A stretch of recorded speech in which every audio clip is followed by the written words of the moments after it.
Hello, I'm Gilbert Moreno, vegetation ecologist for the Southern Idaho Parks. I'm outside today. We're going to talk about some native shrubs and how they benefit to native landscaping. We're also going to take a look at how our grasses are doing. So let's go take a look at our grasses.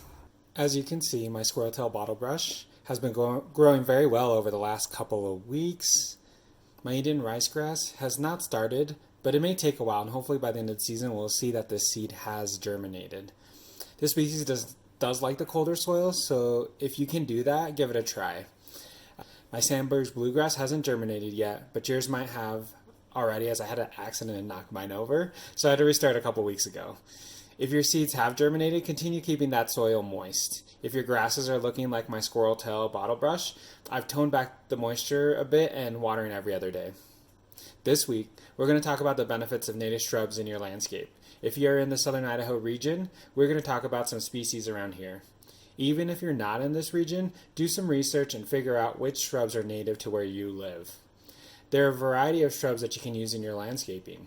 Some have inconspicuous flowers, while others are very showy. The first one we're going to talk about is rubber rabbit brush. This shrub can grow up to 7 feet in height and flowers in the fall. Once established, it is very drought tolerant. The next shrub is antelope bitterbrush. It has a very fragrant flower that blooms in late spring, early summer. It can grow up to 8 feet in height. This species is an important food source for big game and is drought tolerant. If you do use it for native landscaping, overwatering can easily kill this shrub.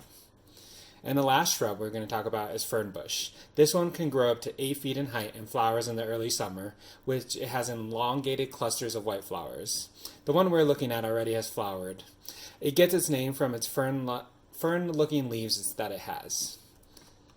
Even though I only mentioned 3 shrubs today, remember that you generally have a variety of shrubs that bloom at different times of the season. These are the ones you want to incorporate into your landscaping, so that way the pollinators have a food source the entire season.